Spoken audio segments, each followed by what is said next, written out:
In this video, we're going to explore some more sums of a series of complex numbers. We're going to look at some infinite cases.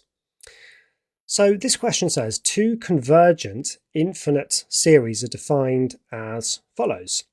So this sequence C, which is like the cos sequence, is 1 plus a half cos theta plus a quarter cos 2 theta plus an eighth cos 3 theta, and so on. So this coefficient is getting half as big every time, and the subject inside the cos is increasing by 1 every time.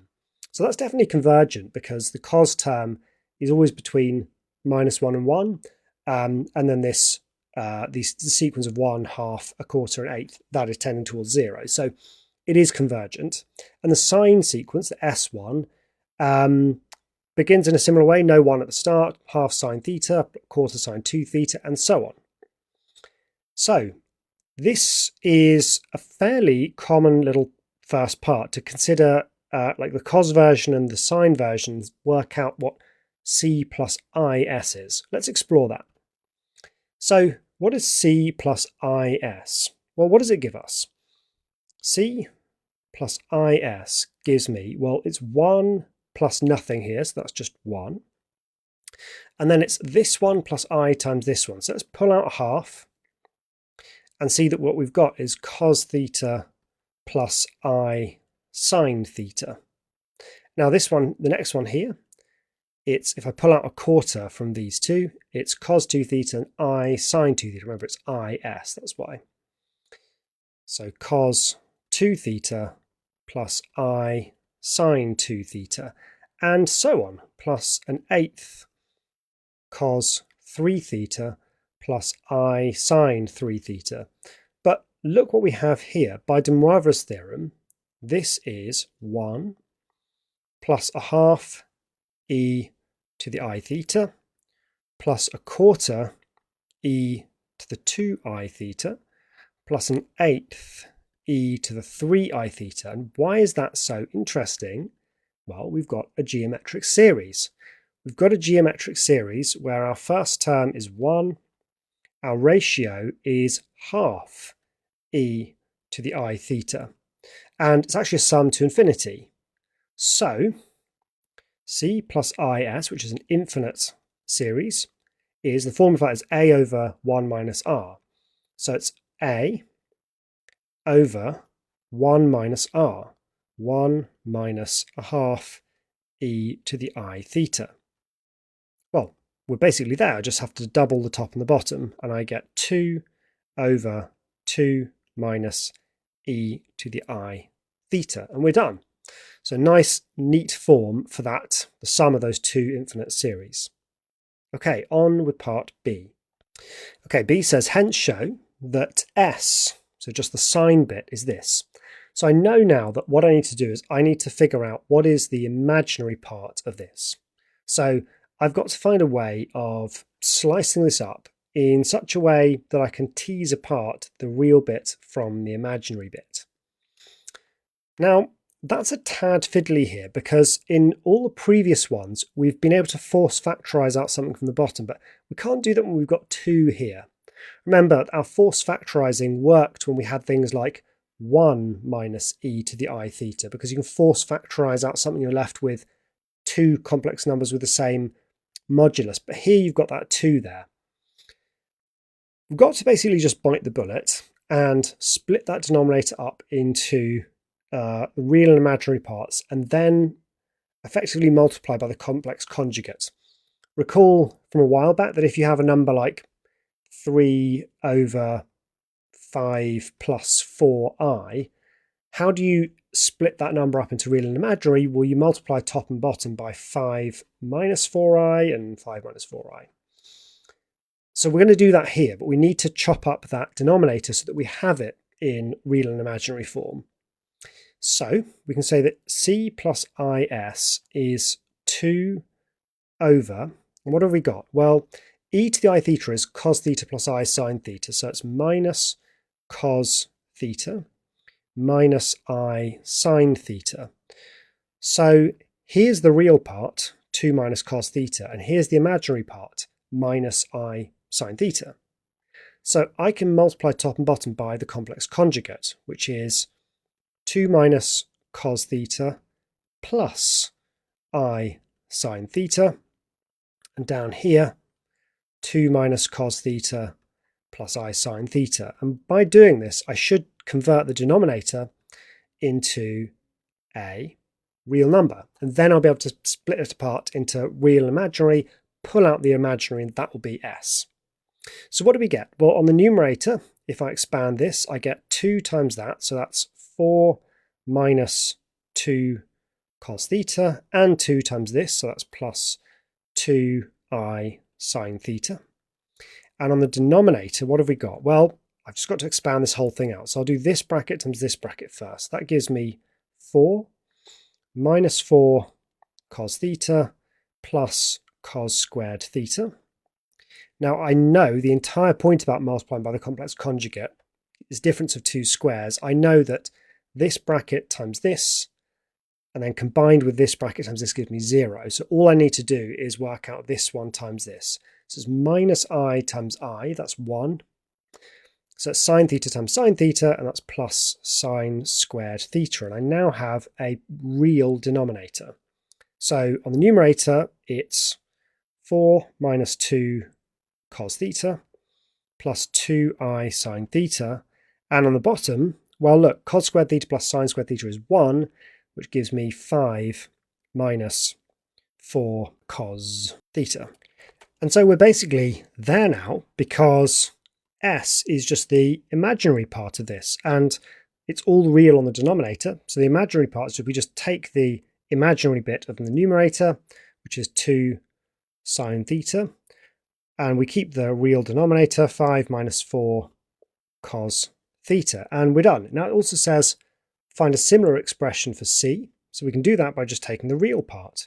The real part is where we take the real bit of the numerator, 4 minus 2 cos theta, divided by 5 minus 4 cos theta. And so we're done with that question. So one thing we can learn is that this sort of forced factorization technique that we looked at in previous videos only really works when your two numbers have the same modulus. In our example, they didn't. And that's why we basically had to just write it out in modulus argument form, split it up into real and imaginary, and multiply by conjugates. Okay, let's have a look at another. So here's a series, P, and it's 1 minus cos theta plus cos 2 theta minus cos 3 theta. So positive, negative, all the way up to minus cos 9 theta. And we need to come up with this expression for it. So basically what we need to do here is spot that we can use a similar technique to what we did in the previous question without being prompted. And that is, we can create a different sequence which looks essentially the same, but in sign. So what would that look like? Well, let's call that sequence Q.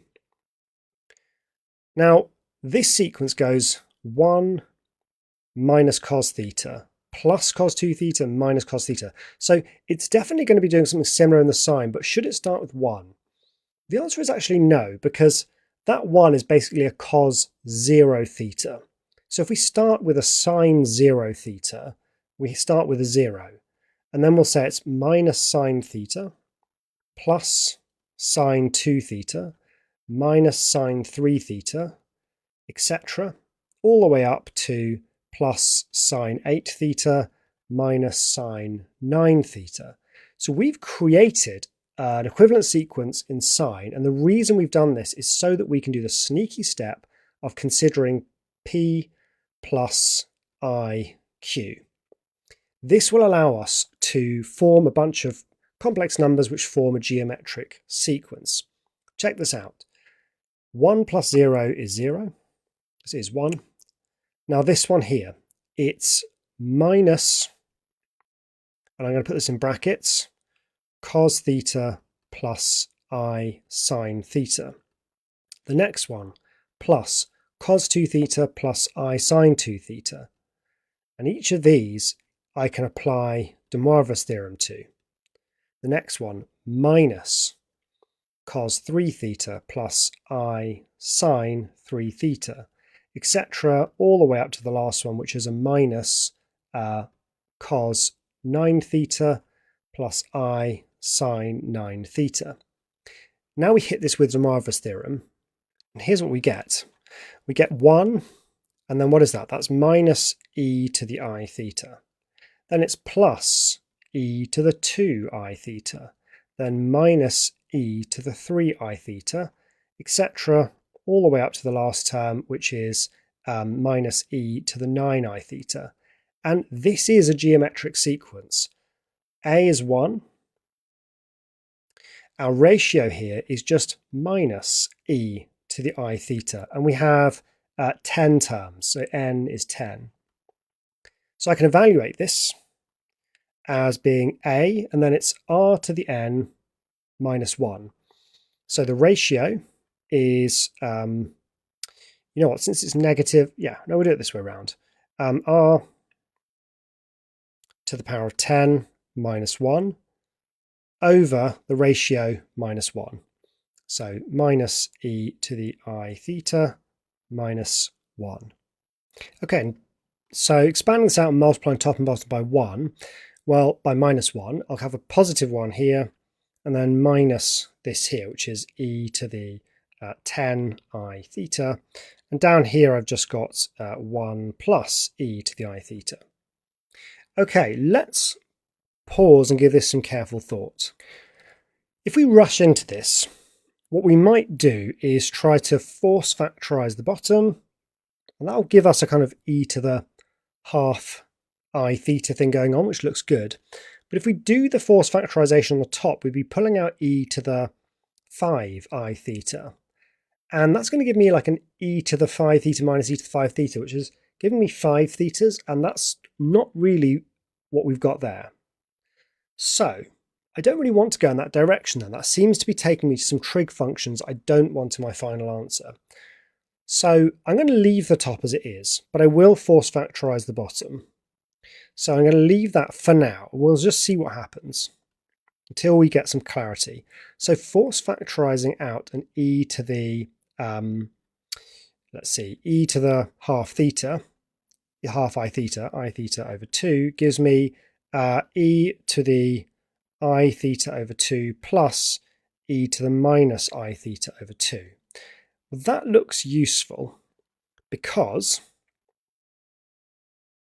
that gives me, that is 2 cos half theta. That's great. That's exactly what I wanted there. What about this? Well, let me multiply top and bottom by e to the minus I theta over 2. You'll see why in a moment. If I do that, e to the minus I theta over 2, 1 minus e to the 10 I theta, divided by, in this bracket here was 2 cos theta over 2. So that denominator is good, so I'm sorted with that. The reason why this looks good is if I expand this out, well, 10 minus a half is 19 over 2, so that looks useful. So if you find something that looks like it's of interest, move towards the light. So expanding this, what do I get? I get e to the minus I theta over 2 minus e to the 19 I theta over 2, all over 2 cos theta over 2. So we're nearly there because P, remember, is the real part of this thing that I'm looking at now. So let's just split this up using de Moivre's theorem into the real and imaginary parts. It's this one here is cos of a half theta, cos of theta over 2, plus I sine. Well, it's really minus, right? It's just that cos of minus theta over 2 is the same as cos of theta over 2. But this one, it does matter, minus theta over 2. Then it's minus, and for this one, it's minus cos 19 theta over 2, and also minus I sine 19 theta over 2. And all of that over 2 cos theta over 2. And we're actually there, even though this looks like a bit of a mess. Remember, P is the real part of this thing I'm evaluating. So the real part of this, I have a real denominator, so I can just take the real bits of the numerator and see what I get. The real bit of the numerator is cos theta over 2 minus cos 19 theta over 2, and all of that divided by 2 cos theta over 2. But look, cos theta over 2 divided by 2 cos theta over 2 is the half that I wanted. So there's the half, and then it's just minus the rest, which is cos 19 theta over 2 divided by 2 cos theta over 2. Okay, tricky problem there, and the key insight is keep an eye on what you're aiming for, because it does sometimes give you a clue as to what way to go. There was a temptation here to force factorize out an e to the 5i theta, but that was leading us towards something like 2i sine 5 theta, and we just don't see any sine 5 thetas here, or anything 5 thetas. So keep away from something if it doesn't look useful, move towards something if it does. Sometimes it takes a little bit of work before you even know what's useful, and that's fine too. Okay, more sums of complex series in the next video. I'll see you there.